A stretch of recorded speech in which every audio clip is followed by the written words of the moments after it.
CBS presents this program in color.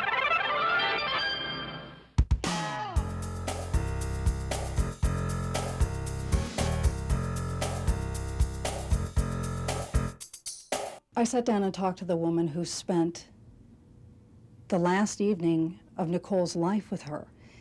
She was with O.J. and Nicole at a recital. He looked very sad. He had flowers that he wanted to give Sydney. The woman I spoke with talked about Nicole and O.J.'s love, and she called it an obsessive love, that they knew how to push each other's buttons, and they knew how to hurt each other, and they did.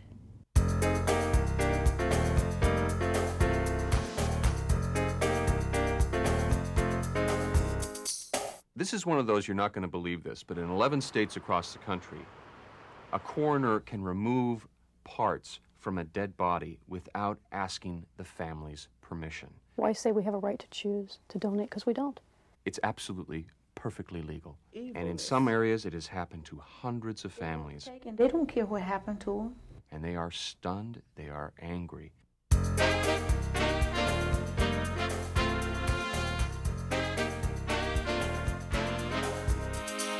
I think everyone still remembers the pictures from a year ago. The boat shipwrecked just outside New York Harbor with almost 300 Chinese on board.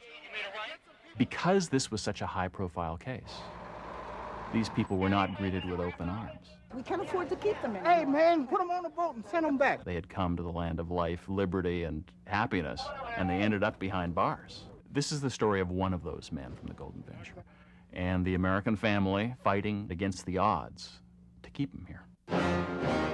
From CBS News, America Tonight, with Deborah Norville and Dana King, and correspondents Bob McEwen, Peter Van Sant, and Bill Geis.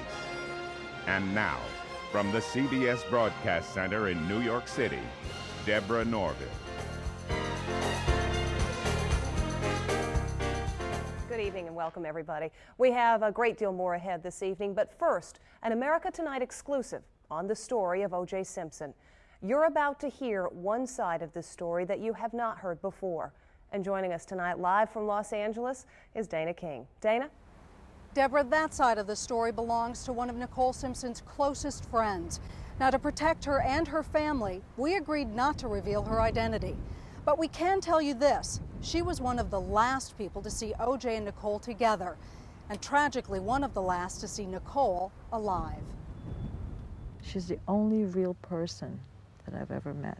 I mean, meaning real. She's down to earth, and she was a great friend. She truly was. Nicole Simpson's close friend is still in a state of shock.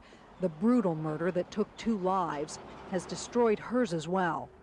It hurts me. It's like part of me died. It's been very hard. I mean, I feel like I see her. I feel like she's just on vacation. She's going to come back. That's how I mean, it hasn't really hit me yet. But what has hit hard, and what has compelled this woman to come forward, is the public perception of Nicole as simply the glamorous woman on O.J. Simpson's arm. She really never wanted that lifestyle. She wanted a simple life. She was very patient with the kids. She could take the kids to a movie, 10 kids all at once, a movie, take the van, and that's how easygoing she is. When she was married to O.J., she was into O.J. I mean, she really took care of O.J., and that was her life, to be with O.J. and raise the kids. But when Nicole married O.J., she married a man and a legend. My wife, Nicole, who came into my life at what is probably the most difficult time for an athlete at the end of my career. And she turned those years into some of the best years I've had in my life, babes. Nicole Simpson met O.J. when she was just a teenager, a homecoming princess who grew up in an idyllic Southern California community. She was the golden girl to his all-American hero. But according to Nicole's friend, what attracted O.J. to Nicole was the very thing that drove them apart. She was this gorgeous, gorgeous woman. And for O.J. to be with Nicole, you know, and a devoted housewife, too, he just couldn't let go. Was like an obsession for him? All I know is O.J. loved her so much. And he repeatedly said that to me. I just love her so much. She always said to me, I wish I could feel free. She couldn't feel that. Free from her relationship? Yeah. From O.J.? Yeah. Nicole Simpson, the girl who had everything, had become a battered wife. Early New Year's Day at the Simpson home, 1989, a 911 call is made. This is what the police report says. Nicole Simpson came running out of some bushes near the house. She was wearing only a bra and sweat-type pants. She was yelling during this time, "He's going to kill me. He's going to kill me." I asked her who was going to kill her. She replied, O.J. Nicole Simpson was badly beaten, with a cut lip, swollen and blackened eye and cheek. She was hit so hard, she had a hand imprint left on her neck. O.J. Simpson downplayed the incident in an interview on ESPN. You know, we had a fight. We were both guilty. No one was hurt. It was no big deal, and we got on with our life. O.J. Simpson never spent one day in jail for beating his wife. Judge Ronald Schoenberg, who lives behind these gates just down the street from O.J., sentenced him to community service. City Attorney Robert Pingle says there was pressure on all sides. When you're prosecuting a national hero and you have the defense counsel and the defense side talking in terms of this is just a little marital spat, they're back together and she doesn't want to prosecute, the city attorney's office is persecuting this man because he's famous. That's basically what was coming from the other side. We were persecuting Mr. Simpson because he was famous. He's a very powerful man, and which is true. I mean, you know, being married to a legend, you know. Nicole did try to break away. She divorced O.J. in 1992, but continued to see him, although they lived apart. Because she wanted a family, she tried to work it out with O.J. again. But that's her. All she wanted was a family. She wanted to have Sidney a mommy and a daddy. And they tried to work that out. It did for a year. But I guess it didn't work out the last 3 weeks. The last 3 weeks? 3 weeks. They just broke up about 3 weeks ago. Was she afraid to date? Yes. Why would she be afraid to date? I mean, they were divorced. They lived in separate houses. Did he stalk her? You have to stop this. No, I don't want to talk about that. But her friend did say that during her last days, Nicole had become increasingly worried about O.J.'s behavior. She gave me a book just last week about this obsessive love. And, you know, says it's hard to deal with a man who's obsessively in love with you. It's not, they can't let go. The last night of Nicole's life, she and O.J. attended their daughter's dance recital, separately. Did he and Nicole speak at the recital? No. Nicole was with the whole family, her mom and dad, and O.J. came. He was actually about 3 seats away from Nicole and Justin. He was very, he looked very sad. I think because he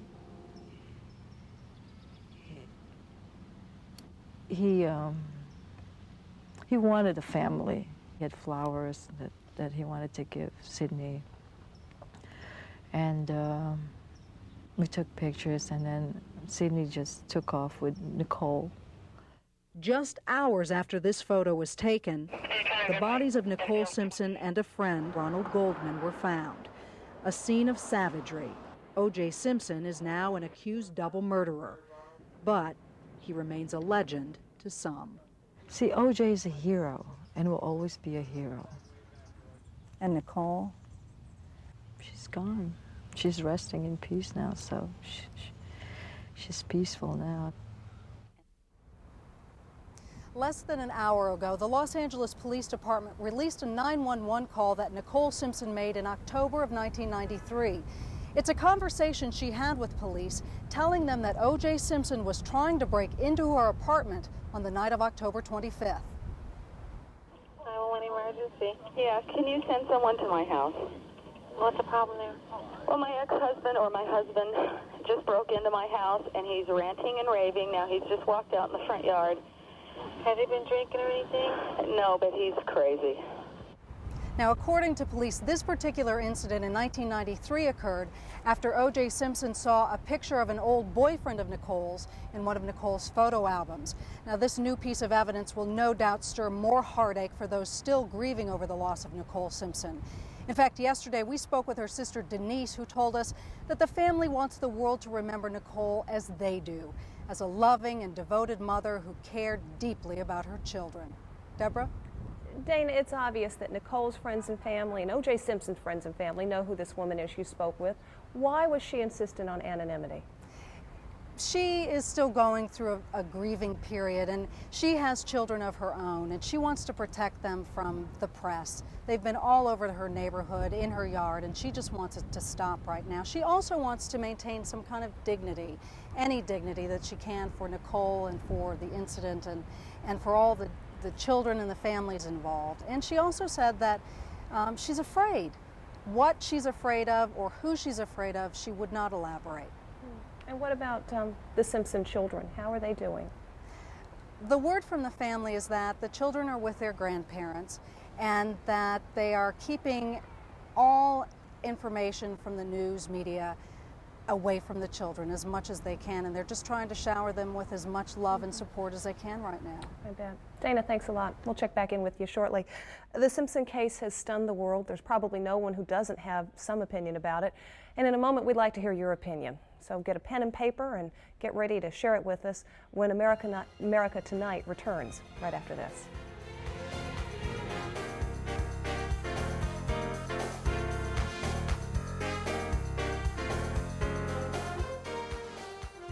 America Tonight, sponsored by Buick and your local Buick dealers. Remember Buick, the new symbol for quality in America.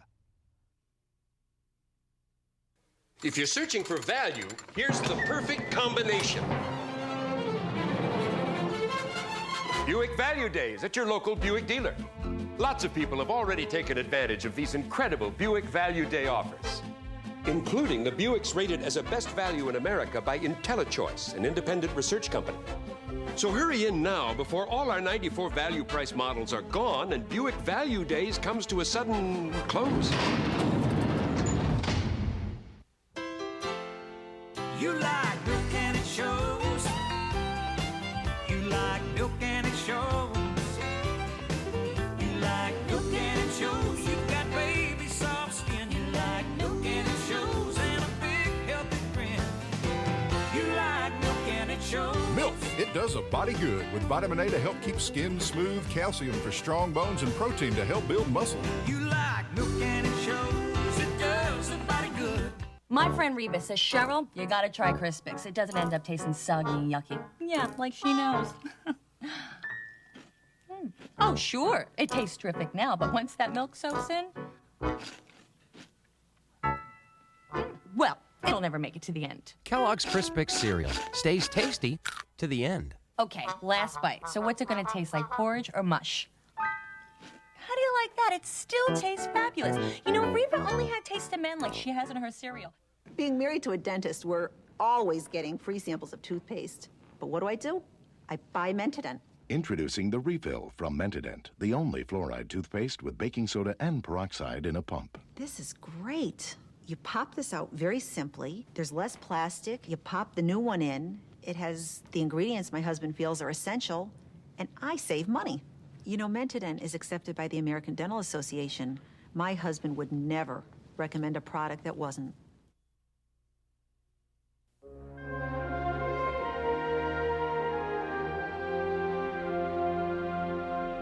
Continuing our coverage of the O.J. Simpson story, we'd like you to get a pen and paper ready and be prepared to make a phone call. We're about to show you the chronology of events and the facts we know surrounding the murders of Nicole Brown Simpson and her friend Ronald Goldman. Watch carefully, because in a moment, we'd like you to make a life or death decision. People versus Simpson, let the record reflect. O.J. Simpson was back in court today where lawyers sparred on procedural issues. Certainly, there is absolutely no right to videotape any viewing of photographs that we'll be conducting. The people have no objection to the defense team reviewing those photographs or the autopsy reports in complete privacy. Again, my only concern is for the integrity of the evidence that may be contaminated through handling. So much has changed in O.J. Simpson's world in so little time. 10 days ago, shortly after midnight, 2 bodies were discovered in a pool of blood outside the home of Simpson's ex-wife. Nicole Simpson was stabbed repeatedly, her throat slashed. Her friend, Ronald Goldman, a 25-year-old waiter and model, struggled fiercely with his attacker before he died. The 2 young children of Nicole and O.J. Simpson remained asleep inside their Brentwood home while their mother was being murdered outside. We will investigate any and all leads until we successfully determine who is responsible for this terrible crime, and that party is then brought to justice. Minutes before the bodies were found, O.J. took a late-night flight to Chicago, where he checked into the O'Hare Plaza Hotel. Investigators summoned him back to Los Angeles, where he was handcuffed, questioned, then released. Have you been told you're under arrest, O.J.?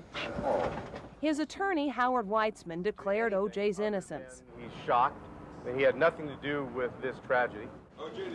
Though police refused to identify any suspects, evidence pointing to O.J. was soon leaked to the press. At his home, a blood-soaked glove was found, said to match one at the scene of the murder. Blood was found in his driveway, and blood on the seat of his Ford Bronco. A witness thinks she spotted Simpson's truck near the scene of the murders. Obviously, Scientific Investigation Division continues their aspects of the investigation, but that's all we're going to say. Sources said when police interviewed him, Simpson appeared scratched and cut. In his Chicago hotel room, they later found a towel smeared with blood. But despite a search, a knife believed to be used in the murders has not been found.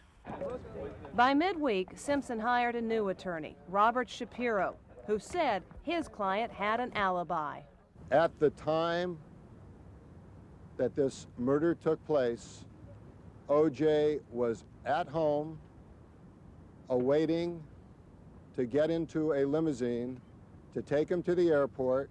But the limo driver reportedly says O.J. wasn't at home, that he turned up later, seeming sweaty and agitated. And his groundskeeper also would later reportedly dispute before a grand jury O.J.'s claim that he was waiting at home. On Thursday, O.J. Simpson accompanied his 2 children to his former wife's funeral. The next morning, Simpson was charged with 2 counts of murder with special circumstances, a crime punishable by death. O.J. was supposed to surrender at 11 a.m., but the deadline passed, and the LAPD and the district attorney's office made these surprising announcements. The Los Angeles Police Department right now is actively searching for Mr. Simpson. Mr. Simpson is a fugitive of justice right now. And if you assist him in any way, you are committing a felony. Later that day, Simpson's attorney urged him to surrender. For the sake of your family, for the sake of your children, please surrender immediately. To whom it may concern. Robert Kardashian, a friend of Simpson, read what seemed like O.J.'s suicide letter. I had nothing to do with Nicole's murder. I loved her, always have, and always will. If we had a problem, it's because I loved her so much. Don't feel sorry for me. I've had a great life, great friends. Please think of the real O.J. and not this lost person. We understand uniformed officers are in the back in the garage area. Adding to the drama, that afternoon, police were called back to the scene of the crime on a 911 report from Nicole's parents that O.J. had called and was coming over. O.J. didn't come here. We haven't seen O.J. We're looking for O.J. If you see him, let us know. we'd like to catch him. O.J. Simpson is believed to be in the white Bronco that you see in the center of your picture. Simpson vanished for 5 hours until he was spotted with his friend Al Cowlings driving on an Orange County freeway. Right now, we're okay, but you gotta tell the police to just back off. He's still alive, but he got a gun to his head. For 2 hours, the entire nation watched as a caravan of police cars and helicopters followed Mr. Simpson's last dash over 60 miles of freeway. And it appears as though this man has a lot of support. Thousands of bystanders stood along the route. Some cheered, others waved, some wept. This is insane. I've never seen anything like this. O.J. returned to his mansion, where after nearly an hour negotiating while clutching a family photo, he was taken into custody, held without bail, under a round-the-clock suicide watch. On Monday, O.J. Simpson, seeming tired and bewildered, went before the judge and entered his plea. At this time, do you wish to enter a plea guilty or not guilty? Not guilty.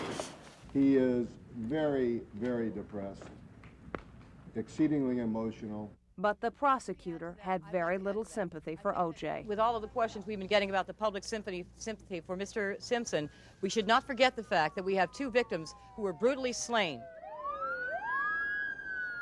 It is time to turn this matter to the system of justice where it belongs and let the legal process, under the scrutiny of the American public, take place.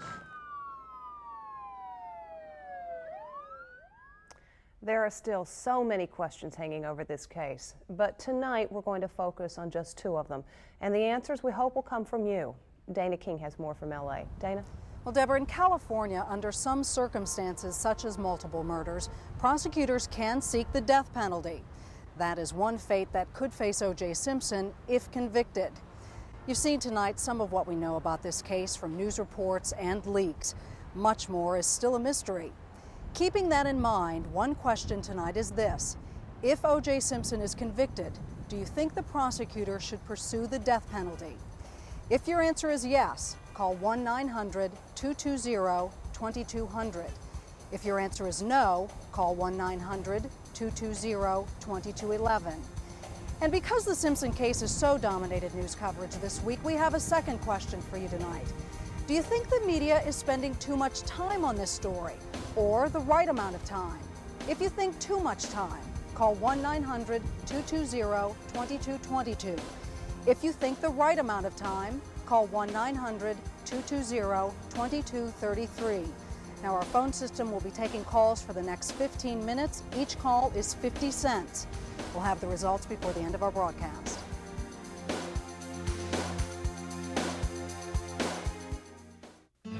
Meet my new Buick Roadmaster. V8 engine, 260 horsepower. Just look at all this room and comfort. We're talking luxury on a grand scale. I think I'll go on over to Mama's and show it off. Especially the dual airbags. I think I'll take her for a ride. My mama, she lives just up the road in New Jersey. Roadmaster from Buick, the new symbol for quality in America. This is where I like to be. Getting things just right. Especially the sauce. New KC Masterpiece Honey Teriyaki. All the rich ingredients of our original recipe. Mm-hmm. This is what it's all about. Now with a kick of teriyaki and a hint of honey. Sauce is everything. Try the sweet, tangy flavor of new KC Masterpiece Honey Teriyaki. I bet you think that crunchy granola bar is loaded with only good things. Not true. It's loaded with fat. Oh, I had no idea. But here's Kellogg's low-fat granola bars. All that crunchy granola, but only half the fat of the leading crunchy granola bar. Kellogg's low-fat granola bars? Mmm. Hey, these are good. Yeah. I like one of those. Hey! Kellogg's low-fat granola bars. Now in raisin and apple. Want the inside story on me, George Brett? I have minor arthritis pain. Right here, see? And hey, I gotta use this shoulder. That's why I want strong relief. So I use Ultra Strength Bengay. It's got 3 pain relievers. They've only got one. And besides, doctors recommend Bengay the most. For arthritis pain like yours and mine, get relief right where it hurts. Ultra strength Bengay. Nothing stronger. The O.J. Simpson case may be a story of domestic violence turned deadly, but what can a battered woman do? Till death do us part. 48 hours, next. You've heard a lot about the O.J. Simpson murder case and the 2 murder victims. But what about the other victims? What about the kids? Many children live in households where domestic violence takes place. Who's looking out for them? Eye on America investigates tomorrow on the CBS Evening News with Dan Rather and Connie Chung.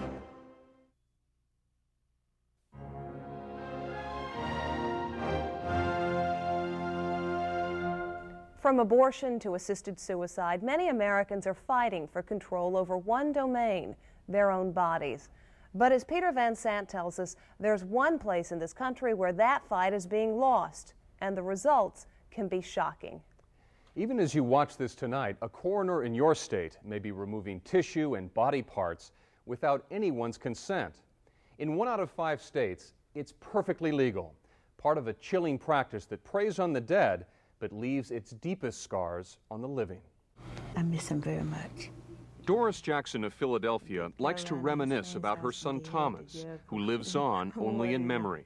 It's not a day past that I don't think about him. 3 years ago, he was killed when his motorcycle hit a car at this intersection. And the last pictures Doris took of her son now fill her with sadness, anger, and horror. Doris, why is he wearing a hat? Well, I put the hat on his head because I didn't want his sisters and his brothers to see his head like that. So I put the cap on his head to keep them from seeing how his head was cut up. Those cuts made Doris suspicious. They seemed odd since Thomas had been wearing a safety helmet. It did not come off in his head when he was in the accident. Since Thomas's death was accidental, an autopsy was performed by the Philadelphia Medical Examiner's Office. That's normal procedure. Over the next 4 days, Doris tried to see her son's body, but the coroner's office refused to let her inside. Why do you suppose they wouldn't let you see the body? Well, my belief is they didn't let me see the body because they didn't want me to see what they had did to him. And what did they do? They took my son's brain. They cut his head up, and they took his brains out. They took his brains out? Yes, they took my son's brains. Did they ask permission to do that? No, nobody asked me permission for nothing. In most autopsies, organs are removed for examination and almost always returned to the body for burial. When we were going through talking about the damage done to the skull, to the cranium, one thing led to another. Funeral home director James Morse, who prepared Thomas's body, says Doris kept pressing him to check her son's head. We went back to investigate and checked with the embalmer. And the embalmer told you? That the brain was not present. Where is my son's brain? That's what I want to know. Where is it? What do you mean? They said that they don't know where my son's brain at. You're kidding. Well, what does that tell you? That tells me they didn't give a damn. They didn't care. They just take peoples over there and cut them up and take what they want to take, and they don't care what happened to them. Because it wasn't only my son that they did it to, they did it to other people's families. In fact, the medical examiner's office admits it removed the brains from 26 bodies without permission and sent them across the street to the University of Pennsylvania's medical school. The brains ended up in the school's anatomy class, where some claim they were dissected. In a normal autopsy, then, would you put this in a bag and put it back with the body? Or Dr. Cyril Wecht is the chief of pathology at St. Francis Hospital in Pittsburgh. In my opinion, it is not ethical, it is not proper for a coroner or medical examiner to unilaterally determine what will be done with organs and tissues from that body, no matter how beneficial it may be to medical education, to medical research. They cannot simply ride roughshod over the wishes and intentions and feelings of the families. They have no right to do that. Despite the pain, the genuine horror Doris Jackson experienced, a bitter truth remains, that what the coroner did was perfectly legal. Even as you watch this tonight, a coroner in your state may be doing the same thing. In California, Texas, Michigan, Florida, and 7 other states across the country, Medical examiners are allowed to remove body tissue under a little-known provision in medical law called implied consent. What it means is that a coroner performing an autopsy can assume you have given permission to harvest organs unless you have specifically told him no. You're overcome with grief. You're dealing with all kinds of things. The funeral director notifying the family. So who's going to think to contact the medical examiner or coroner's office and say, hey, by the way, don't take anything out of my husband or my wife's body? That's nonsense. When you look at this picture, you go to the eyes? Yes. His eyes are very prominent there. That's the thing you see first. That's what I see. And it's a gnawing feeling because they're not like they should be. What happened to Stephen's eyes? They were taken. They were taken evidently by the coroner's office for transplant against my wishes. Debbie Brotherton's husband, Stephen, committed suicide in 1988. He was pronounced dead at this Cincinnati hospital. They allowed me to go back and see him. And while I was back there, the nurse asked me, do you wish to donate any organs? And I said no, because I know what Steve wanted. And he said no, he doesn't want to donate any organs. And she said, okay, you need to sign some papers. And I signed the papers. So it was in black and white on the papers? Yes. And it said what? What did it say on the paper? It said denied. But no one at the coroner's office ever read this document. And months later, while reading her husband's autopsy report, Debbie was stunned to learn that Stephen's corneas had been taken. How did you react when you read that? I was furious. Something had been taken. Somebody stole this. It's like, why give us the choice? Why say we have a right to choose to donate? Because we don't. We say no, and nobody pays attention to it. I mean, the only safe way would be to have it tattooed across your forehead, because that's the only way they can get by without saying, oh, we didn't know. So you find out that your husband's corneas have been removed. What do you do then? That was hard. That was hard because I couldn't find out how, who, why. I called doctors. I called coroner's offices. Finally, I was told by the Hamilton County Coroner's Office that there's a law that lets them do this. And then it was a matter of trying to track down that law. I went to the library, looked up the statute, found out what it stated, and then tried to find an attorney. Since day one, we've been building up more and more. Debbie Brotherton found attorney John Metz. More Brotherton files. And together, they discovered that in just a 2-year period, hundreds of corneas in Cincinnati had been removed without any family permission. If it wasn't for Debbie and her persistence, we'd all still be in the dark. Metz learned that there are more than 35,000 cornea transplants performed every year in the U.S., creating a constant demand for new tissue. No one in this story is opposed to organ transplants or tissue donation. What upsets them is the issue of permission. What is wrong with taking something from the dead that will give sight to the living? Have you thought about that? It's not his to take. He has the right to choose what happens to his organs. Not Steve's, not mine, not yours. Going through these approximately 400 other autopsies. More than 400 families in Cincinnati didn't know that a loved one's corneas had been removed. So Metz and Debbie began calling them, one by one, with the terrible news.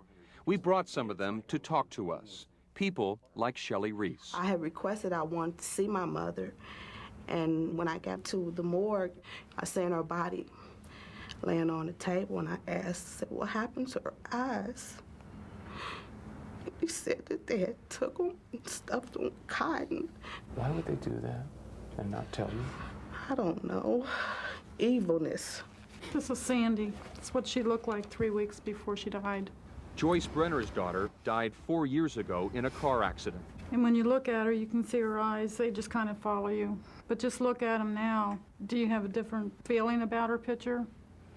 Knowing that a part of her body was taken, her corneas? I do. We didn't sign any papers for them to take any organs or anything. We weren't even asked, but it was on her driver's license, no. And now we find out that they have violated her. Cheryl and Willis Freeman's lives have been turned upside down since they found out about their daughter's corneas. You get depressed, you can't sleep. If they took that, what else did they do to her? I just really can't hardly talk about it. I just wanted to go somewhere and cry. It's very upsetting to sit here and listen to their version of the same thing I've been through. And Everybody's grief is a little different, everybody's pain is a little different, but the bottom line, it's all the same. The focus of all their anger and pain is Dr. Frank Cleveland, the Hamilton County coroner. Dr. Cleveland refused all requests for an interview, so we met him outside his Cincinnati office. Excuse me, Dr. Cleveland?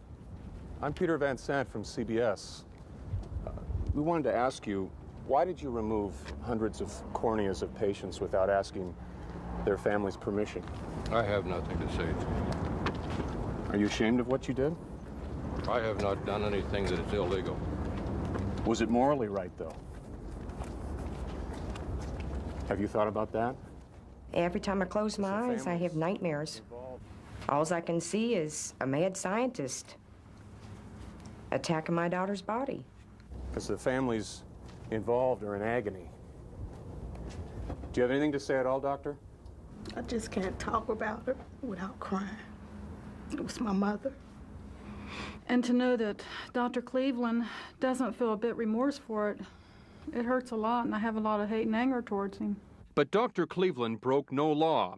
And even if he had, Dr. Cleveland, like many medical examiners across the country, including Pennsylvania's, has what's called sovereign immunity. Simply put, he can't be taken to court. I want to be clear on one thing, John. Does the coroner's office financially benefit by removing corneas? I would like to be clear on that, too. They take the position they don't. And it's very difficult to prove otherwise, is about all I can say. Well, some medical examiners have been charged with making money. On the other hand, many of them are done for purposes of professional self-aggrandizement. In other words, they are being done so that the medical examiner coroner can have a tighter, closer relationship and liaison with the medical school, can be on the faculty, get a promotion, move up the ladder a lot faster, and so on. I would ask them one question. Would you like for somebody to do it to one of yours? To your son or daughter? Someone has to start monitoring this. It's corneas today, it's going to be heart and livers tomorrow. And we're losing our right. Someone else is deciding for us what happens to our bodies. And this is America. We have the freedom of choice. For Doris Jackson and the Philadelphia families, the story is far from over. In her ongoing legal battle, Doris is now seeking to have her son's body exhumed. As for the families in Cincinnati, they filed a class action suit that goes to trial early next year.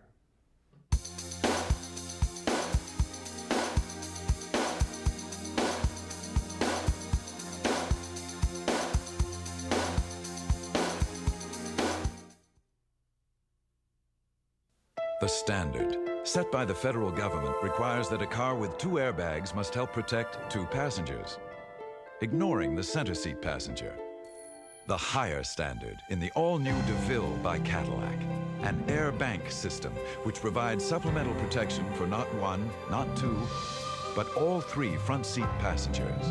The air bank system in the new V8-powered DeVille by Cadillac, creating a higher standard. It kills the germs that cause bad breath. It fights plaque above the gum line. It protects you against the gum infection, gingivitis. It's more than a mint mouthwash. This is great tasting cool mint Listerine. Until my allergist told me. I never knew what a histamine blocker was. When allergens attack, Benadryl blocks the histamine in your body from triggering reactions like sneezing. The powerful protection of Benadryl, the histamine blocker from Park Davis. America Tonight will return in a moment. In a special town, a routine traffic stop. What? This is Jill's father. Is anything but. You arrested my father? Picket fences, Thursday. What brings an ex-cop, an ex-judge, ex-coroner, and an ex-con together? Sheriff's Department retired. To stop a great train robbery. When the young cops aren't moving fast enough, it's time for the old pros. Robert Guillaume, James Coburn, Pat Morita, Dennis Weaver. I am really thrilled. I'm fibrillating. Greyhounds, Friday. This is CBS.